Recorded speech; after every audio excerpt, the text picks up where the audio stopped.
To news about the war in Ukraine next, where one of Russia's immediate objectives is to capture the city of Pokrovsk. It's a Ukrainian military center close to Donetsk, an eastern region Russia already holds. President Volodymyr Zelensky admits the situation is difficult, and despite fierce fighting, Russian forces appear to be closing in. Meters at a time, Russian troops have been advancing near Pokrovsk. They've already captured important Ukrainian positions nearby. The situation is growing more and more critical.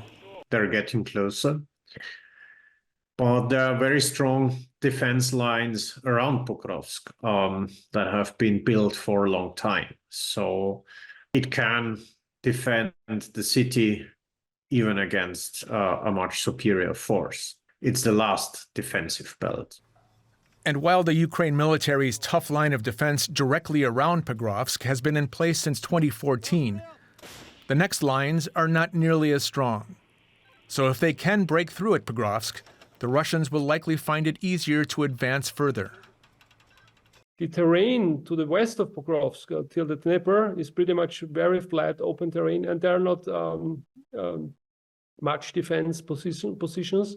So there is no fourth or fifth line. The only thing what the Ukrainians can do is to fight a delaying action of the Russians if there is what we call an operational breakthrough. Preventing that operational breakthrough is vital. Pokrovsk is of great strategic importance as a logistics hub by road and rail. The routes to vital cities like Donetsk, Konstantinovka, Kramatorsk, and Dnipro pass through it. But the Russian army is pushing closer every day toward Pokrovsk, and an evacuation has been underway for weeks. Still, whether the Russians can actually take the city, military experts we spoke with suggest it's not likely, in the short term at least.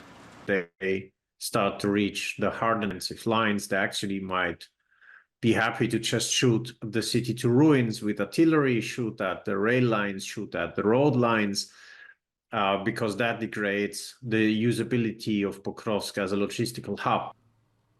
The latest Russian offensive has been ongoing for many months.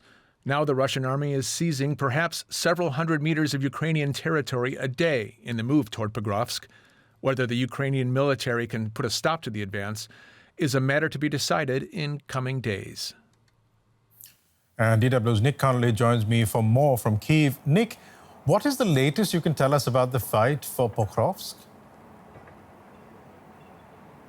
Well, we understand that Russian troops are between 8 and 10 kilometers east of and south of this city. About half the population has evacuated in the past month, so there's slightly more than 20,000 civilians left there. That's according to the local authorities. Lots of shops and kind of bigger public institutions have already shut down and evacuated. We understand that kind of basic facilities are still operational there for the population that's decided not to leave for now. That includes more than 1,000 children, apparently. I think this is always going to be pretty slow and kind of drawn out. If we look at the pattern of previous Russian attempts to take cities like Bakhmut, Avdiivka, it is comparatively easy to advance through open country, through fields where there is less in the way of cover for defending Ukrainian forces. But as soon as you get to built-up areas where there's cellars, where there are kind of concrete high-rise buildings that the Ukrainians can use as kind of lookouts, as kind of posts to shoot from, this all grinds down to a very much slower pace. And we've seen these kind of very drawn-out battles in other places in that region in Donetsk. So I think this is going to be the story of the coming months, and it's not likely to be over in a matter of days or weeks. But how is Ukraine managing the broader front line, not only in Pokrovsk, but in other regions as well? So if you look at the front, kind of if you take a step back and look at the overall front lines, basically the only movement is there in Donetsk region around Pokrovsk and in Russia's Kursk region where Ukraine has taken that territory. The rest of the territory, if you look along the front lines that are basically about 1,000 kilometers long, there is much less movement. It is a lot more localized. And the real kind of news stories and the kind of unexpected occurrences are happening beyond those front lines. So you've had those missile strikes by Russia, very intense over the last 2 weeks, all across Ukraine, even in the far west along the Polish border. On the other hand, you've got Ukrainian drones hitting Russian oil facilities deep in Russian territory. Ukrainian sea drones reportedly attacking not only Russian ships in Crimea, but also in Russia proper, in Novorossiysk. So that's really the kind of story of the last couple of months, that apart from these two kind of regions, most of the movement, most of the kind of unexpected asymmetrical kind of attacks are happening away from the kind of land fighting and, either by drone at sea or in the air. And as Ukraine battles on the front lines, significant political shifts are also underway. Foreign Minister Dmytro Kuleba, for example, has submitted his resignation as part of the Zelensky government reshuffle. What is the significance of this reshuffle during wartime?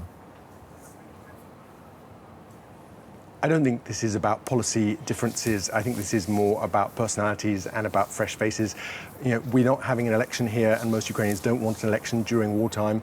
But there is, I guess, especially even among kind of, not just the population, but also among Zelensky's team, a desire for some kind of novelty and new faces, people coming into new roles. There's also speculation that this is about basically the advisors around Zelensky increasing their influence over the ministers, over the kind of people that the population would see and know by name. So there's that shift. We're still not sure whether this reshuffle is over yet, or if more people might still change their jobs. But it's not like we've had an explanation from Zelensky as to why these people are leaving their jobs. There's been speculation that maybe Kuleba, that's the only kind of story we've heard, that maybe in his case it was because he wasn't able to convince the Americans to allow Ukraine to hit targets deep inside Russia with American weapons. But apart from that, we've been left guessing and are trying to work out what is more to come.